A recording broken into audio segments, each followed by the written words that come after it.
Abra sua Bíblia no Salmo de número 1. Pode ser primeiro também, se você quiser, tá? Não tem problema nenhum. Salmo de número 1 ou primeiro? Decida-se.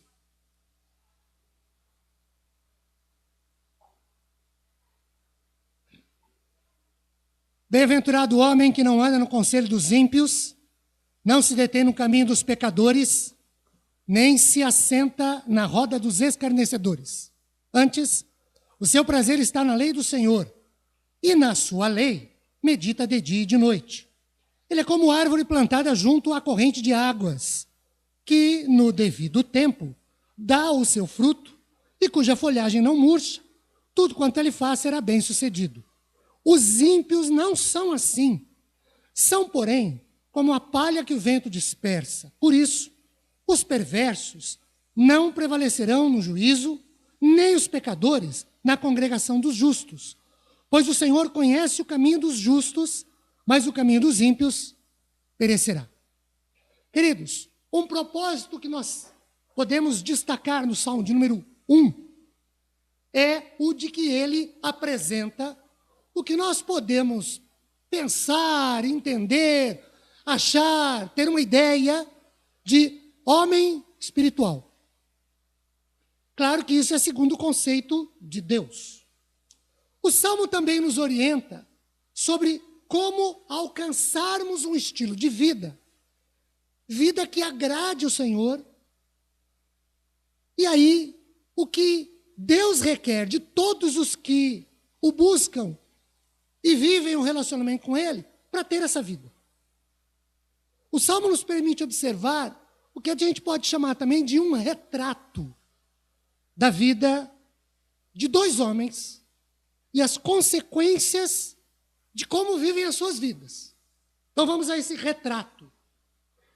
Os versos de 1 a 3 nos mostram um retrato de um homem que é chamado na Bíblia de justo.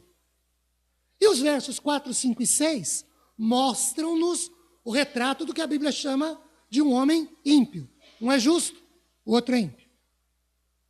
O verso de número 5 mostra nesse retrato que o homem justo é tido como salvo, por razões óbvias, porque o verso 5 diz que o ímpio é perdido. Então, se eu tenho um justo e um ímpio, e eles não são a mesma pessoa, se o ímpio é perdido, o mínimo que eu posso pensar é que o justo é salvo. Ainda, dentro desse retrato, um desses homens, o que a Bíblia descreve nos versos 1, 2 e 3, ele busca, ele procura, ele vive entre boas companhias e ele tem prazer. Ele gosta de pensar, de refletir, de meditar nas Sagradas Escrituras, que são as palavras do Senhor. A gente pode ver isso nos versos 1 e 2. O outro homem, porém, o ímpio, é exatamente o oposto. Ele vive uma vida cujas ações, cujas palavras, cujos pensamentos, cujos desejos, o comportamento desagrada totalmente a Deus. Ainda dentro do retrato, um dos dois homens, conforme o verso 3 nos diz, tem a sua vida, as suas ações, as suas realizações, os resultados do que faz e de quem é, comparados a uma árvore. Essa árvore está plantada próximo às águas, junto, próximo a um ribeiro de águas. E o texto diz que no devido tempo dá seu fruto, ou produz resultados. O outro desses dois homens é considerado como uma palha. Olha o verso 4. Ou os resultados da sua vida, o que ele produz. Os resultados, então, não duram, são levados facilmente pelos ventos da vida. Suas ações, seus feitos, suas realizações são-lhe facilmente arrancadas, são dispersas pelos ventos desta vida e levados para longe. Observando o que este Salmo 1 descreve como resultado nas vidas destes homens em função da vida que levam, das escolhas que fazem, dois fatos, pelo menos, nos saltam aos olhos e devem chamar as nossas atenções. O primeiro é o fato de que um se relaciona com Deus e, por isso, ele vive a sua vida para agradar a Deus e tem como consequência disso, como resultado dessa escolha de viver para agradar o Senhor, a salvação. O outro dos dois homens, de que o Salmo número 1 fala, ao contrário, tem a perdição como consequência, como resultado das suas escolhas da vida que leva. O segundo fato é que um dos homens, de acordo com o verso 3, cuja vida é vivida para agradar a Deus nas suas ações e os resultados das suas escolhas, segundo a palavra de Deus, verso 2, tem isso comparado a uma árvore frutífera, como dissemos, que no devido tempo produz frutos, esses frutos permanecem, ele é bem-sucedido no que faz, enquanto o outro tem como resultado das suas escolhas que faz e da vida que leva sem a palavra de Deus, consequentemente sem agradar o Senhor, tem as suas obras, tudo que faz, comparado à palha que é espalhada pelo vento. Ou o seu caminho perece, não é próspero, não é bem-sucedido aos olhos de Deus e não permanecerá em sua caminhada, porque ele não permanecerá na congregação dos justos, diz o verso de número 5. Nós podemos observar também, nesses dois homens, no Salmo 1, que um deles levava uma vida diferente. Uma vida que nós podemos chamar de transformada. Quando a gente olha por comparação para a vida do outro homem. Uma vida que agrade a Deus, ou que agrada ao Senhor. Eu tenho que a vida desses dois homens, no Salmo 1, são exemplos, são modelos, são paradigmas. Um é modelo para quem quer agradar a Deus, para quem quer viver uma vida que agrade o Senhor, e o outro, muito ao contrário, não deixa de ser exemplo. Mas, para que quem quer agradar a Deus não faça o que ele fez. Mas eu sou obrigado a dizer também o seguinte: ele é modelo para quem não quer andar com Deus. Para quem não quer agradar a Deus, não quer viver para o Senhor. Partindo do princípio, por N razões, que o que mais nos interessa, ou pelo menos deveria nos interessar, é a vida do homem que agrada o Senhor, nos é necessário observar alguns princípios à luz do Salmo 1, de uma vida transformada. Porque a gente disse há instantes atrás, que quando nós olhamos para a vida destes homens, um tem uma vida transformada que quer agradar a Deus, o outro não tem. E eu tenho para mim que o que nos interessa, ou deveria nos interessar pelo menos, é a vida do homem que agrada a Deus. O que ele precisou fazer para ter uma vida transformada, o que nós precisamos fazer para termos uma vida transformada? Seguir alguns princípios. O primeiro deles está no verso 1. O primeiro princípio que nós devemos observar, à luz do Salmo 1, para termos uma vida transformada, é a santificação. Conforme J.C. Riley, a santificação, ou Riley, como alguns dizem, não consiste numa casual realização de ação corretas. Então, quando eu deixo de praticar o erro e passo a fazer as coisas certas, eu estou, de acordo com algumas pessoas, me santificando. Para o Riley, não é isso não. Ou não é só isso. A teologia define santificação como um processo de vida daquele que se separa para ser usado e consagrado por Deus. E aí talvez você diz, mas por que isso é importante? Por que é um princípio que eu preciso seguir? Porque 1 Tessalonicenses, capítulo 4, versículo 3, afirma que a vontade de Deus, para quem o segue, é que ele se relacione com Deus a partir da santificação. Esta é a vontade do Senhor para vós, a vossa santificação. É importante porque é da vontade de Deus que eu seja alguém que me santifique. Por isso é importante. É importante, em segundo lugar, porque Hebreus capítulo 12, versículo 2, salienta que sem santificação ninguém verá o Senhor. Ou é importante porque na eternidade eu só estarei lá se aqui eu participar do processo de santificação. Então a vida cristã, queridos, ela precisa ser uma vida de santificação pessoal, de dedicação pessoal a Deus, a sua obra, e aí sem nenhum fanatismo. Às vezes me preocupa, quando a gente fala de santificação, de repente ter este ou aquele, esta ou aquela pessoa que possa entender e interpretar que santificação é um processo de fanatismo. Não é. Também não é um processo de santarronice. Tem nada a ver uma coisa com outra. A vida de santificação, a vida que agrada a Deus, à luz do Salmo 1, nos leva a alguns padrões morais aceitos por Deus. E eles são, quando eu olho para o Salmo de número 1, no verso 1, alguém que não anda segundo o conselho dos ímpios. Ou alguém que não vive, que não pratica ações, que não tem um vocabulário, que não manifesta comportamentos segundo o padrão, segundo o modelo de quem não tem comunhão com Deus e que não vive uma vida que agrade ao Senhor.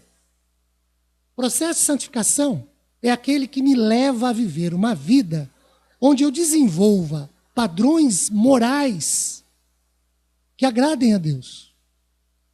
Porque se eu não fizer isso, de novo eu volto para a pergunta, por que isso é importante? Porque sem santificação, ninguém verá o Senhor, e santificação é a vontade de Deus para mim.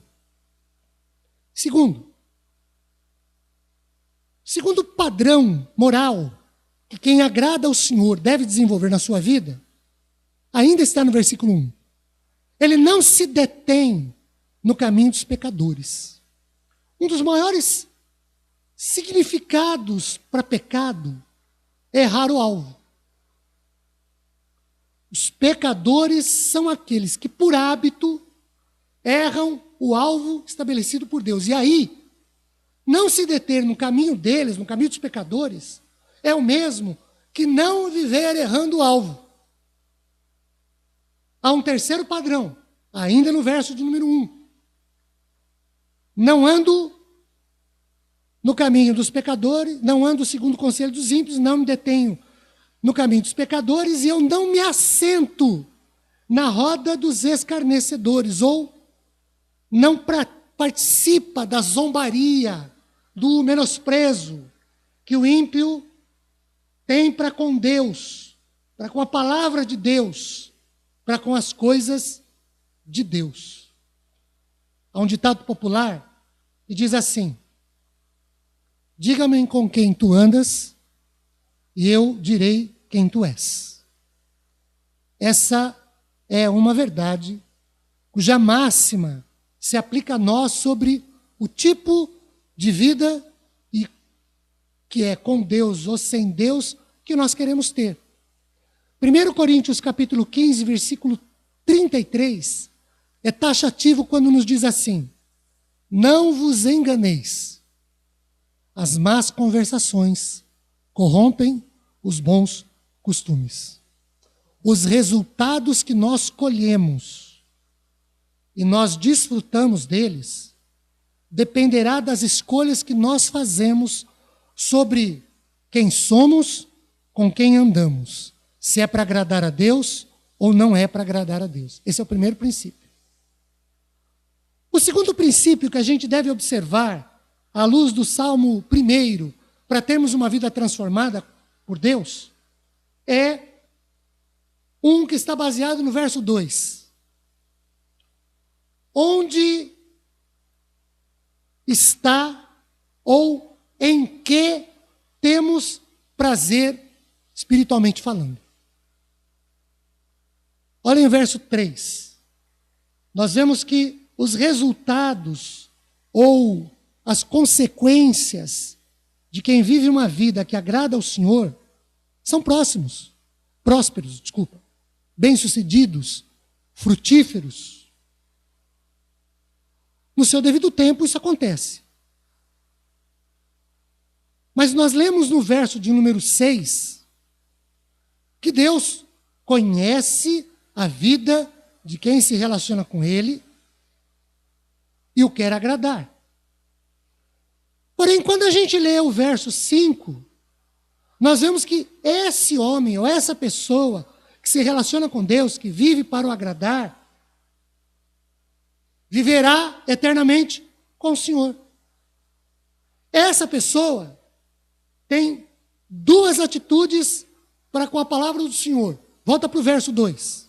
A primeira delas, ele tem prazer no que Deus fala.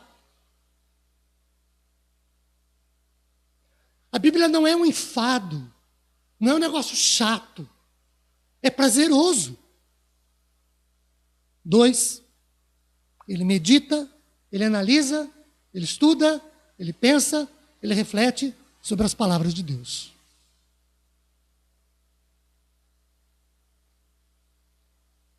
Alguns anos atrás, uma pesquisa revelou um seguinte dado: 12% das pessoas que dizem acreditar na Bíblia, vejam, não é 12% do mundo, não é 12% de todos os entrevistados, não. 12% de quem diz que acredita na Bíblia realmente a lê todos os dias. 34% desses que dizem que acreditam na Bíblia como palavra de Deus, a leem pelo menos uma vez por semana. Os demais 52% das pessoas que dizem acreditarem na Bíblia como a palavra de Deus, a leem esporadicamente. Uma pergunta absolutamente, ainda que clichê, meio piegas, mas que eu preciso fazer é: em qual desses 3 índices nós nos encontramos? Porque eu parto do princípio que nós acreditamos que a Bíblia é a palavra de Deus. Nós pertencemos aos 12% que a leem todos os dias, aos 34% que lê de vez em quando, que lê uma vez por semana, ou aos 52% que lê esporadicamente. Pense. O Salmo 1, verso 2, diz que o prazer do justo, vamos nos lembrar que o justo é aquele que o Salmo 1 diz que vive uma vida que se relaciona com Deus, que agrada ao Senhor, cujas escolhas produzem ações essas que são prósperas, bem-sucedidas e que ele morará com o Senhor no céu. Então a Bíblia diz que o prazer desse justo é se envolver com a palavra de Deus dia e noite. Por isso, ele não é tido ou não é taxado por fanático. Que interessante. Você já tinha visto isso? Olha para o texto, verso 2. Ele tem o seu prazer na lei do Senhor, e nessa lei medita de dia e de noite. Isso faz dele um fanático. Não tem isso. Quando eu leio a Bíblia dia e noite, eu me torno fanático. Parece que tem gente que se preocupa, né? Eu não posso ler a Bíblia todo dia, porque senão, de repente, eu vou virar um fanático. Tem outros que dizem: eu não posso ir na igreja todo culto, porque senão corro o risco de ficar fanático. Desculpa. Quando eu olho para a Bíblia, não é isso que eu vejo. O que eu vejo é que quem medita na Bíblia dia e noite é chamado no Salmo 1 de justo, cuja vida agrada a Deus, vida essa cujos resultados são prósperos, bem-sucedidos, e ele vai morar com Deus no céu. Para pensar se as suas consequências das escolhas que você faz são prósperas, são bem-sucedidas, se a vida que você leva agrada a Deus. Porque talvez O problema seja por você não meditar justamente na Bíblia dia e noite. Muito bem. Caso nós consideremos a vida do homem justo no Salmo 1 como ideal, como modelo, como padrão para as nossas vidas, e assim, com empenho, com esforço, com dedicação, nós procuremos nos assemelhar a ele, reproduzir os seus valores, nós podemos efetivamente desfrutar das mesmas bênçãos que ele e tê-las para nós, ter para nós os mesmos resultados. E aí a gente pode se perguntar assim, quais resultados? Vamos a eles. Olha para o verso 3.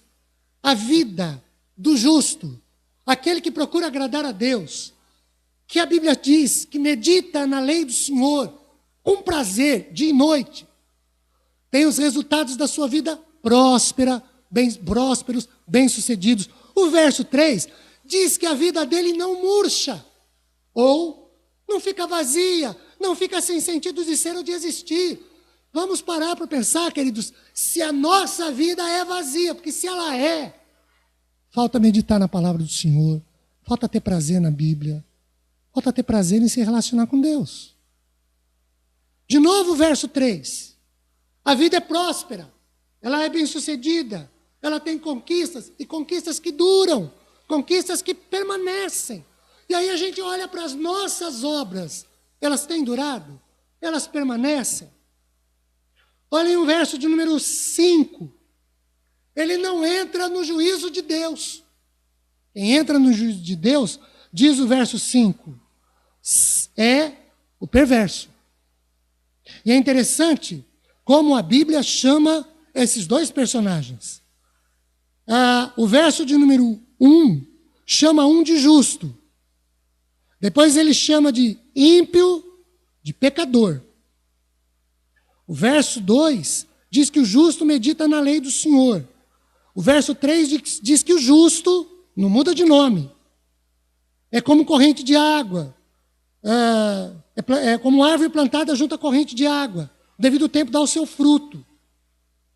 E o que ele faz é bem sucedido. Olha o 4. Ele começa chamando de ímpio no verso 1. Muda para pecador no verso 1. Volta para ímpio no verso 4. Chama esse camarada de perverso no verso 5. Volta a falar que ele é pecador no verso 5. E termina como começou, chamando-o de ímpio. O que se relaciona com Deus é sempre chamado de justo. Não muda de nome. Olha o verso 6. Ainda no campo de procurarmos nos assemelhar a esse justo, reproduzir os seus valores, o verso 6 diz que Deus conhece a sua vida. Deus sabe quem ele é, porque Deus se relaciona com ele e ele se relaciona com Deus. Agora, caso eu não tenha interesse nisso, a vida desse justo, por mais que a Bíblia diz que seja próspera, seja bem-sucedida, não me interessa. Eu não estou nem aí para andar com Deus, para meditar na palavra do Senhor, não quero saber disso. Isso não me interessa. Isso não me diz respeito. Não é essa vida que eu quero para mim. Eu quero me identificar com o ímpio. E quero ter a vida dele como modelo, como padrão para mim. No dia a dia. Olhem para o verso de número 2. Ao invés de dia e noite meditarmos na palavra de Deus, vivermos como diz o verso 1, ou nós andaremos no conselho dos ímpios. Se eu não tenho a Bíblia para lê-la, meditar sobre ela, observá-la dia e noite, o que me sobra é andar segundo o conselho dos ímpios. Isso é resultado, gente. Não tem meio termo. Ou é uma coisa, ou é outra. Ou eu reproduzo um comportamento, ou desenvolvo outro. Ou eu ando de um jeito, ou de outro. Se eu não estou nem aí para a Bíblia, o que me resta é andar no conselho dos ímpios. E aí, aceitar a zombaria, o escárnio, o desprezo dos valores de Deus, que o Salmo diz que acontece. Caso eu opte por ter uma vida igual a do ímpio, com o padrão da vida dele para a minha, os resultados das minhas conquistas, das minhas realizações, das minhas atividades, serão levadas pelos ventos dessa vida, como o texto diz que leva a palha. Ou seja, não tem consistência no que eu faço. Nada dura. Caso eu escolha a vida do ímpio como um modelo para reproduzir na minha vida, o verso de número 5 diz que eu não prevalecerei no juízo de Deus. O juízo de Deus é lá, na eternidade. E o texto diz que eu não prevaleço lá, ou seja, eu não chego lá para passar por esse juízo e ser aprovado. Eu serei reprovado. Mas é uma escolha. Se eu decidir pegar a vida do ímpio e tê-la como padrão para mim, olha o verso 6. Deus não me conhece. Ele conhece o justo, que medita na palavra dele dia e noite, que o segue, que o serve, que anda com ele. Se eu não escolho essa vida, é a do ímpio. Ele não me conhece. Deus não me conhece. Nós somos absoluta e totalmente responsáveis pelas escolhas que nós fazemos. E essas escolhas produzem, elas provocam resultados, elas trazem consequências para o ato imediato, para médio e longo prazo nas nossas vidas. E também, ou principalmente, para a eternidade. À luz do Salmo 1, nós temos 2 modelos. A vida do justo, a vida do ímpio. Cada uma dessas vidas tem os seus resultados, tem as suas consequências, hoje e eternamente. Cabe a cada um de nós escolher, reproduzir um desses 2 modelos de vida, justo ou ímpio, porque não dá para ter os 2 como modelo e viver assim. Vamos orar sobre isso? Quero que você pense sobre os resultados das suas ações. Quanto duram? Quero que você pense sobre o quanto você tem tido prazer na lei do Senhor. Vamos orar?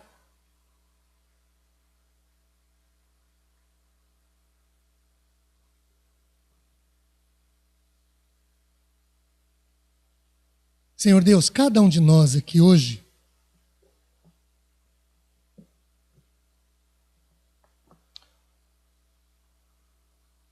pode ouvir a Tua palavra,